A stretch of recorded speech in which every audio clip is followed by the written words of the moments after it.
aumento de la pobreza en México es una mala noticia para todos nosotros, para el país, pero especialmente, obviamente, para los 67 millones de personas que están careciendo de lo más básico para vivir. Lo peor es que 1 de cada 6 personas en este país está pasando hambre.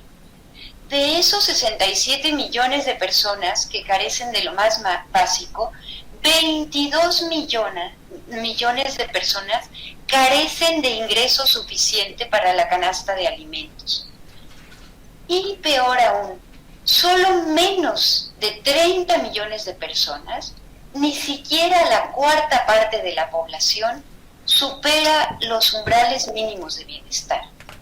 El incremento y la magnitud de la pobreza en México tienen una misma raíz: el trabajo.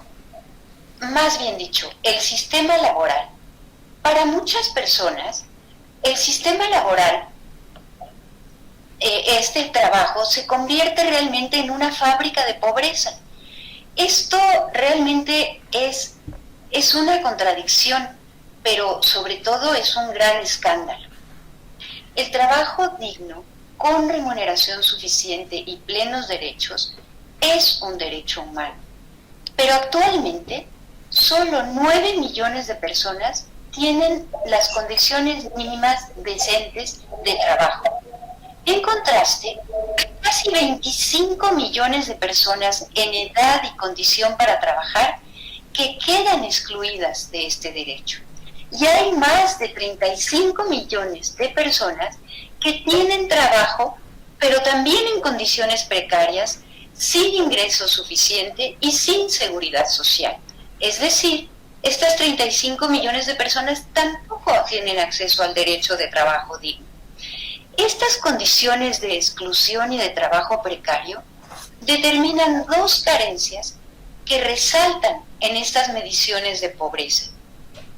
La violación del derecho al trabajo digno es la raíz de la pobreza y contribuye a las otras carencias sociales que violan el derecho a la salud, a la seguridad social, a la vivienda digna y a otros derechos sociales.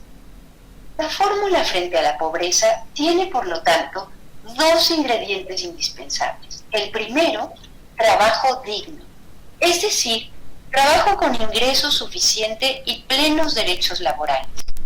Y por otro lado, un sistema de salud y de protección social con cobertura universal, no condicionado, sino desvinculado de las prestaciones laborales.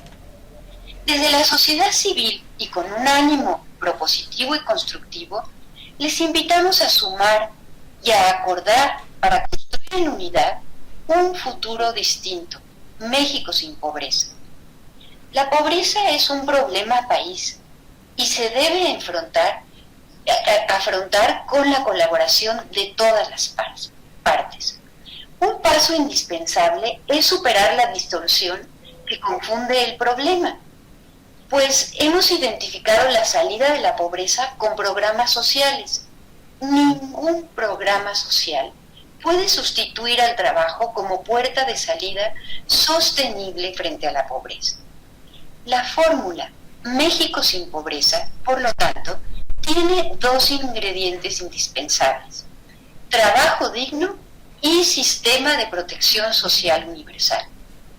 Para esto, nos urge construir acuerdos plurales y trazar rutas de solución con un enfoque de derechos y de inclusión, especialmente en estos tiempos de pandemia.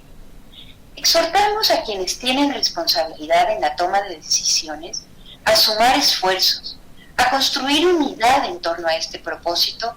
Es un propósito que va mucho más allá de colores partidistas o de intereses de grupo. Es urgente, es posible lograr acuerdos sustantivos y efectivos, pero mediante un diálogo constructivo. Pedimos, por lo tanto, al gobierno federal, a los gobiernos locales, a los poderes legislativos, que convoquen a un diálogo social con este propósito. Por nuestra parte, proponemos dos objetivos que sabemos pueden ser compartidos por todas las fuerzas políticas y por la mayoría de los actores económicos y sociales. El primero, reordenar el deteriorado sistema laboral para garantizar derechos laborales a quienes trabajan y para crear trabajos dignos. Y el segundo, construir un sistema de protección social universal que inicie con la cobertura universal de salud, desvinculando este derecho de las prestaciones laborales. Pues por mi parte sería todo. Muchísimas gracias. Ahora pasaremos a compartirles los datos que sustentan nuestro análisis y nuestra propuesta. Muchísimas gracias, Lucila. Queremos darles los datos, el sustento de manera muy rápida en el pronunciamiento, en el documento amplio que les van a compartir nuestras colegas. Ahí pueden ver todos estos datos explicados, las gráficas, en fin. Miren, claramente, ahí se ve, hay dos situaciones que claramente resaltan y que explican en mucho por qué hay pobreza en México.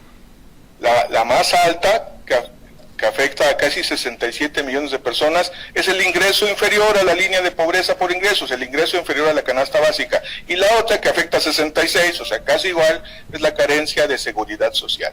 Estos son los datos 2020, pero así ha sido desde que empezó la medición multidimensional de la pobreza. Hay dos líneas ahí arriba, una la carencia de seguridad social, otra el ingreso insuficiente, que siempre están por encima, digamos, que siempre sobresalen y que determinan entonces por qué hay pobreza en México. Estas dos carencias se crean por condiciones laborales precarias, por el deterioro de los salarios y por el incumplimiento, porque no se cumple, porque se viola la afiliación obligatoria a la seguridad social. Las dos carencias determinantes entonces de la pobreza en México son producto en gran parte del sistema laboral. Como hemos dicho en otras ocasiones y como tratamos de mostrar en el semáforo de trabajo digno con los otros datos del INEGI, con los datos de ocupación y empleo que se publican cada 3 meses, a ver, el problema es que tenemos una gran población potencialmente productiva, 75 millones de personas en edad y condición para trabajar, pero solo 9 reúnen las condiciones mínimas de trabajo decente.